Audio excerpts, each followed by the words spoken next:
तो आज की इस वीडियो के अंदर हम डिस्कस करने जा रहे हैं थिंग्स फॉल अपार्ट नॉवल के चैप्टर 18 की समरी एनालिसिस डिफिकल्ट वर्ड्स और प्रोवर्ब्स को। सबसे पहले हम डिफिकल्ट वर्ड्स देख लेते हैं। सबसे पहला वर्ड है ओसू, OSU। ये आउटकास्ट को कहते हैं, यानी वो लोग जो कि किसी भी कास्ट से बिलोंग नहीं करते या फिर किसी कास्ट से निकाल दिए जाते हैं। कास्ट मतलब जात। उसके बाद वर्ड है मिस्टर ब्राउन। ये उस गोरे आदमी का नाम था जो कि मबांटा में थोड़े थोड़े वक्फे के बाद कन्वर्ट से मिलने के लिए आया करता था। उसके बाद है ओकीकी। ये वो वाला आदमी था जो कि ओकोनकोवो के मुताबिक कह रहा था कि हमें ना क्रिश्चियंस को कुछ भी नहीं कहना चाहिए, जब यानी उनमें से एक ने पाइथन को मारा था। उसके बाद है अकोली। ये वो आदमी था जो कि गांव वालों के मुताबिक उन गांव वालों के मुकद्दस पाइथन का कातिल था, यानी कन्वर्ट हुए लोगों में से एक था। उसके बाद है आउटलॉर्ड। इसका मतलब होता है लॉ को ब्रेक करना, यानी कानून की खिलाफ वर्जी करना। उसके बाद है डीबर। इसका मतलब होता है किसी को किसी काम से रोकना। अब हम इसकी समरी देखते हैं। अब मबांटा में जो चर्च बना था ना, उसको अपनी अर्ली स्टेजेस में काफी मुश्किलें फेस हो रही थी। जब शुरू में ये चर्च बना था तो गांव के लोगों ने सोचा था कि ये चर्च ज्यादा देर तक सर्वाइव नहीं करेगा, लेकिन आहिस्ता आहिस्ता ये ग्रो होना शुरू हुआ और फिर वक्त के साथ साथ ना स्ट्रॉन्ग हो गया। कबीले के लोग परेशान तो थे, लेकिन इतने ज्यादा भी नहीं थे कि उनको उसी वक्त वहां से निकाल देते, क्योंकि वो सोचते थे कि अगर कुछ एफुलिफू यानी बेकार लोगों ने इविल फॉरेस्ट में रहने का फैसला किया है तो ये उनकी किस्मत है, हमें उनसे क्या। वो सोचते थे कि ऐसे बेकार लोगों के लिए ना इविल फॉरेस्ट एक अच्छा घर है। ये बात सही थी कि वो लोग जुड़वा बच्चों को झाड़ियों में से रेस्क्यू तो कर रहे थे, लेकिन क्योंकि वो उनको गांव में लेकर नहीं आ रहे थे, इसलिए गांव वाले इस चीज को बर्दाश्त कर रहे थे, क्योंकि उनके लिए ना वो ट्विंस अभी भी इविल फॉरेस्ट में ही थे। अब वहां पर वो मर जाएं या फिर रेस्क्यू कर लिए जाएं, उन्हें इससे कोई फर्क नहीं पड़ता था। इसके अलावा ना ये इसलिए भी था क्योंकि गांव वालों को यकीन था कि अर्थ गॉडेस ना इन मिशनरीज के गुनाहों की सजा इन गांव वालों को नहीं देगी। लेकिन फिर एक वक्त ऐसा आया कि जब इन मिशनरीज ने ना अपनी लिमिट क्रॉस करने की कोशिश की। हुआ कुछ यूं कि 3 कन्वर्ट हुए लोग गांव में गए और वहां पर जाकर ना खुल्लम खुल्ला कहना शुरू कर दिया कि सब खुदा जो है ना वो मर गए हैं और वो कोई भी औलाद पैदा नहीं कर सकते। और उसके अलावा ना उन्होंने कहा कि वो उन खुदाओं के मंदिरों को आग लगाकर इन खुदाओं को तबाह करने के लिए भी तैयार है। तो उन लोगों की ये बातें सुनकर ना गांव के एक प्रीस्ट ने कहा कि जाओ जाकर अपनी मदर के जेंटल्स को आग लगा दो। जेंटल्स का मतलब प्राइवेट पार्ट। इन 3 आदमियों को ना गांव वालों ने पकड़ लिया और इतना मारा कि वो खून से लथपथ हो गए। उसके बाद ना काफी टाइम तक गांव वालों के दरमियान और चर्च वालों के दरमियान कुछ भी नहीं हुआ, लेकिन लोगों के दरमियान ये कहानियां गर्दिश कर रही थी कि ये गोरे आदमी सिर्फ अपना मजहब लेकर यहाँ पर नहीं आए, बल्कि वो अपनी गवर्नमेंट भी साथ लेकर आए हैं। ऐसा कहा जाता था कि उन्होंने ना यूमोफिया में एक जगह बनाई है जहां पर वो जजमेंट किया करते थे ताकि वो अपने फॉलोअर्स को बचा सकें। कहा जाता था कि उन्होंने ना एक आदमी को फांसी भी दी थी क्योंकि उस आदमी ने उनके एक मिशनरी को कत्ल किया था। ये कहानियां तो सुनाई जाती थी, लेकिन गांव वालों के लिए ना ये अभी भी फेरी टेल्स थी, जिनकी वजह से ना मबांटा और चर्च वाले लोगों के दरमियान कोई रिलेशंस खराब नहीं हो रहे थे। मबांटा में किसी भी मिशनरी के कत्ल होने का खतरा नहीं था, क्योंकि अगरचे मिस्टर क्यागा अपने रिलीजन को लेकर क्रेजी था, लेकिन वो हार्मलेस था, जिससे गांव वालों को कोई भी नुकसान नहीं था। और जहां तक बात रही इन कन्वर्ट हुए लोगों की, तो उन्हें कोई भी कत्ल नहीं कर सकता था, क्योंकि चाहे उन्होंने जितना भी बुरा काम किया हो, लेकिन वो अब भी उसी कबीले से बिलोंग करते थे। इसलिए किसी ने भी उन गोरे लोगों की हुकूमत और इन कन्वर्ट हुए लोगों को कत्ल करने के बारे में नहीं सोचा, क्योंकि गांव के लोगों को पता था कि अगर चर्च वाले लोगों ने ना उससे ज्यादा बदमाशी दिखाने की कोशिश की ना जितनी वो अभी दिखा रहे हैं, तो गांव वाले लोग उनको सीधा सीधा गांव से निकाल देंगे। लेकिन अभी कुछ ऐसा टाइम चल रहा था कि वो चर्च गांव के लोगों को तंग करने के बजाय अपने ही मुश्किलों में डूबा हुआ था। ये मुश्किलें तब शुरू हुई जब आउटकास्ट के लोगों को ना इस रिलीजन में शामिल करने की बात हुई।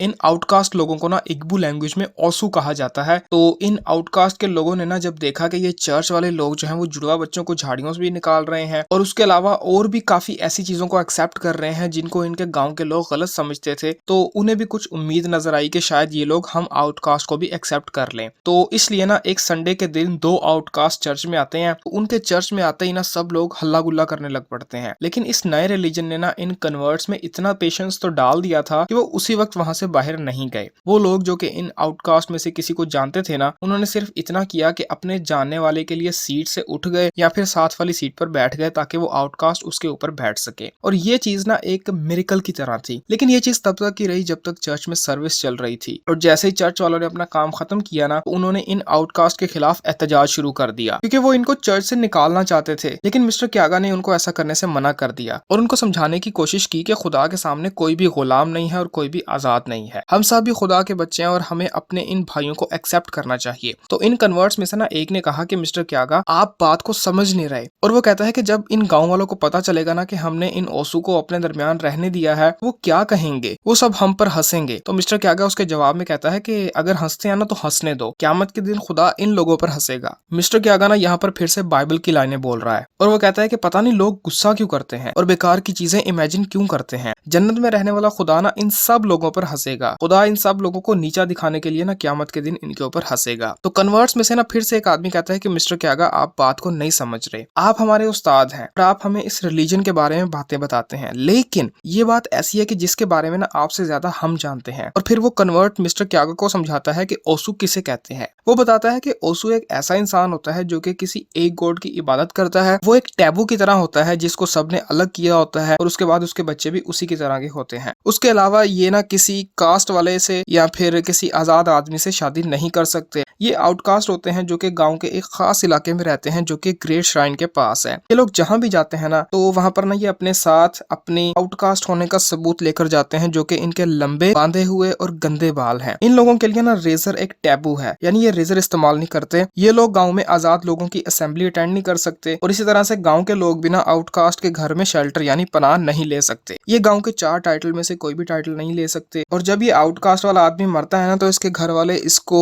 एविल फॉरेस्ट में दफनाते हैं। ऐसा आदमी किस तरह से क्राइस्ट का फॉलोवर हो सकता है? तो मिस्टर क्यागा कहता है कि फिर तो इस आदमी को क्राइस्ट की जरूरत तुमसे और मुझसे भी ज्यादा है, और ये कहकर वो वहां से चला जाता है। मिस्टर क्यागा अपने फैसले पर डटा रहता है और इसकी इसी फेमनेस की वजह से ना ये चर्च अभी तक बचा हुआ था। और ये कन्वर्ट हुए लोग जो थे ना वो उसके इस कॉन्फिडेंस से काफी इंस्पिरेशन लेते थे। मिस्टर क्यागा ने हुक्म दिया कि इन आउटकास्ट के लोगों को उनके रिलीजन में शामिल होने के लिए पहले अपने बाल कटवाने होंगे। पहले तो वो ऐसा करने से डरते हैं क्योंकि वो सोचते थे कि अगर उन्होंने ऐसा किया ना तो वो मर जाएंगे। लेकिन मिस्टर क्यागा उनसे कहता है कि जब तक तुम लोग ऐसा नहीं करोगे ना तो मैं अपने रिलीजन में तुम्हें एक्सेप्ट नहीं करूंगा। फिर वो उनसे कहता है कि तुम लोगों को लगता है कि तुम लोग मर जाओगे, ऐसा कैसे हो सकता है? तुम लोग उन लोगों से किस तरह से अलग हो सकते हो जो कि अपने बाल शेव करते हैं? तुम्हें और उन लोगों को एक ही खुदा ने बनाया है, लेकिन उन लोगों ने ना तुम लोगों को लीपर्स की तरह अपने कबीले से बाहर निकाल दिया। और ये चीज ना खुदा की मर्जी के बगैर है, जिसने हर उस इंसान को मरने के बाद हमेशा की रहने वाली जिंदगी का वादा किया है जो कि उसके नाम में यकीन करता है। गांव के लोग कहते हैं कि ऐसा करने से तुम लोग मर जाओगे, और तुम लोगों ने इस बात को मान भी लिया। इन लोगों ने तो ये भी कहा था कि अगर मैंने चर्च बनाया तो मैं भी मर जाऊंगा। तो क्या मैं मरा? उन्होंने तो कहा था कि अगर मैं जुड़वा बच्चों को रेस्क्यू करूंगा तो मैं मर जाऊंगा। मैं तो अभी भी जिंदा हूँ। ये गाँव के लोग ना काफिर हैं जो कि झूठ ही बोलते हैं। सिर्फ वही सच है जो कि खुदा ने कहा है। फिर वो 2 आउटकास्ट अपने बाल कटवा लेते हैं और बहुत जल्द इस रिलीजन में शामिल हो जाते हैं। और उसके बाद ना मोबांटा में रहने वाले सारे ही ओसु यानी आउटकास्ट इन लोगों की तरह इस नए रिलीजन में शामिल हो जाते हैं। और फिर ना 1 साल बाद इन्हीं लोगों में से एक आदमी था जिसने ना इन गाँव वालों के मुकद्दस खुदा यानी पाइथन साम को मार दिया, जो कि इन गाँव वालों के लिए पानी के देवता का सिंबल था। और इस वजह से ना इनका गाँव वालों के साथ झगड़ा बढ़ गया, क्योंकि वो रॉयल पाइथन गाँव वाले के लिए बड़ा मुकद्दस जानवर था। तो गाँव के लोग ना उसे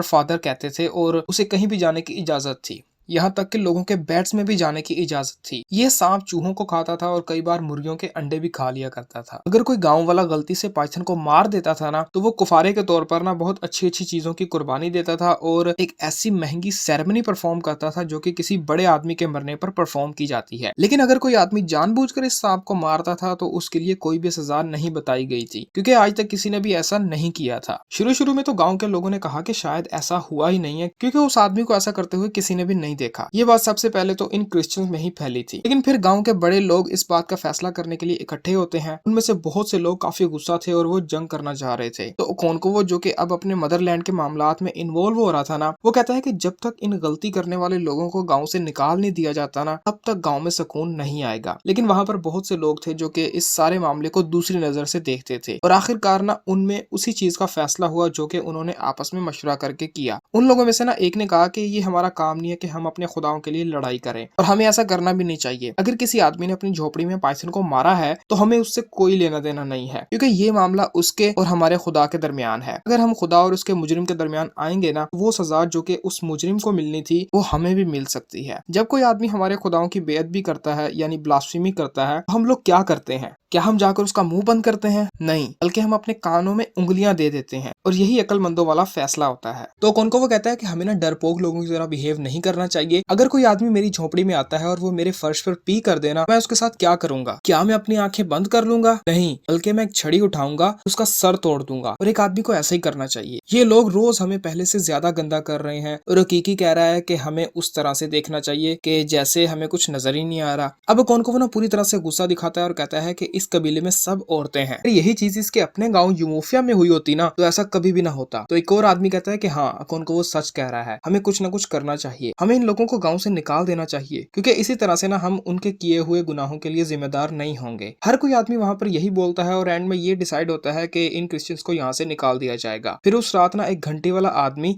बांटा गांव में घूमता है और ये ऐलान करता है कि उन नए मजहब वाले लोगों को हमारे इस कबीले से निकाल दिया जाएगा। अब ये क्रिश्चियंस तादाद में बढ़ गए हैं और अब ना ये मर्दों, औरतों और बच्चों की एक छोटी सी कम्युनिटी बन गई है जो कि बहुत ही ज्यादा कॉन्फिडेंट है। मिस्टर ब्राउन जो कि गोरा मिशनरी था ना, थोड़े थोड़े टाइम के बाद उनके पास आया करता था। फिर वो घंटी वाला आदमी कहता है कि जब मैं सोचता हूँ कि सिर्फ 18 महीने पहले ही ये नया रिलीजन हमारे यहाँ पर आया है तो मैं खुदा के इस काम पर बहुत ज्यादा हैरान होता हूँ। अब क्रिश्चियंस के ना 7 दिनों वाले हफ्ते में ये वेंसडे का दिन था जब मिस्टर क्यागा औरतों से कहता है कि वो लाल मट्टी, सफेद चाक और पानी लेकर आए ताकि वो चर्च को ईस्टर के लिए तैयार कर सकें। इस काम के लिए ना इन औरतों ने खुद को 3 ग्रुप्स में बांट लिया। वो सुबह होते ही वहां से निकल गई। एक ग्रुप ने पानी के लिए बर्तन उठा लिए, दूसरे ग्रुप ने बेलचा और टोकरियां उठा ली और तीसरा ग्रुप चाक लेने के लिए चाक वाले गड़े के पास चला गया। मिस्टर क्यागा चर्च में प्रे कर रहा था जब उसने उन औरतों के जोर जोर से बोलने की आवाज सुनी। उसने अपनी प्रे को पूरा किया और बाहर देखने के लिए आ गया। वो औरतें खाली बर्तन लेकर चर्च आई थी। वो कहती हैं कि कुछ नौजवान लोगों ने ना उनको कोड़े मारकर नदी से दूर भगा दिया। उसके बाद लाल मट्टी लेने गई औरतें भी वहां पर खाली टोकरियां लेकर आती हैं। उनमें से कुछ को तो जोर जोर से कोड़े पड़े थे। उसके बाद ना चाक लेने गई जो औरतें थी वो भी उसी कहानी के साथ वापस आती हैं। मिस्टर ग्यागा जो कि काफी परेशान था वो पूछता है कि इसका क्या मतलब है, गाँव के लोग हमें एक साइड पर लगा रहे हैं। उन औरतों में से एक औरत कहती है यही बात रात घंटी वाले आदमी ने भी कही थी, लेकिन किसी को भी नदी से पानी भरने से आज तक नहीं रोका गया। ना ही ये कोई कानून है और ना ही कोई रिवाज है। एक और औरत कहती है कि ये लोग ना हमें तबाह करना चाहते हैं। उन लोगों ने ये भी कहा कि वो हमें मार्केट में भी अलाउ नहीं करेंगे। मिस्टर क्यागा अपने कन्वर्ट्स को गांव में भेजना चाह रहा था जब उसने खुद ब खुद उनको आते हुए देखा। यकीनन उन्होंने भी रात घंटी वाले आदमी की बात सुनी थी, लेकिन उन्होंने कभी भी ये नहीं सुना था कि औरतों को नदी से पानी भरने से रोका गया हो। उन्होंने ना औरतों से कहा कि चलो हम तुम्हारे साथ चलते हैं और देखते हैं कि वो डरपोक लोग क्या चाहते हैं। कुछ कन्वर्ट्स चाकू उठा लेते हैं, लेकिन मिस्टर क्यागा उन्हें रोक देता है और वो पहले ये जानना चाहता था कि गांव के लोग ऐसा क्यों कर रहे हैं। तो उन लोगों में से ना एक आदमी ने कहा कि अकोली ने ना मुकद्दस पाइथन को मार दिया है। तो दूसरा आदमी कहता है कि ये झूठ है क्योंकि अकोली ने मुझे खुद बताया कि ये झूठ है। लेकिन इस बात का जवाब देने के लिए अकोली वहां पर मौजूद नहीं था। वो कल रात ही बीमार पड़ गया था और दिन शुरू होने से पहले ही उसकी मौत हो गई। तो इसकी मौत के बाद ना कबीले के लोगों ने क्रिश्चियंस को ये रीजन दिया कि उनके गॉड्स अब भी अपनी जंग खुद लड़ सकते हैं। अब अगर प्रोवर्ब्स या फिर डिफिकल्ट लाइंस की बात की जाए ना तो वही बाइबल वाली लाइंस है। इसके अंदर कोई भी प्रोवर्ब नहीं है और वो लाइंस क्योंकि मैंने समरी में एक्सप्लेन कर दी हैं तो उनको फर्दर एक्सप्लेन करने की जरूरत नहीं है। तो अब हम क्रिटिकल एनालिसिस देखते हैं। अब कॉनकोवे की क्रिश्चियंस के लिए जो व्यूज थे ना उनकी वजह से वो मोबांटा के लोगों से भी दूर हो रहा था। अब हमने देखा कि अगरचे ये नए कन्वर्ट हुए लोग चर्च को स्ट्रॉन्ग कर रहे थे, लेकिन यही कन्वर्ट्स ना चर्च और गांव वालों के दरमियान लड़ाई की वजह भी बन रहे थे। अब जब हम देखते हैं ना कि ये चर्च वाले ईस्टर की तैयारियां कर रहे हैं तो इससे हमें उनकी बढ़ती हुई स्ट्रेंथ के बारे में पता चलता है।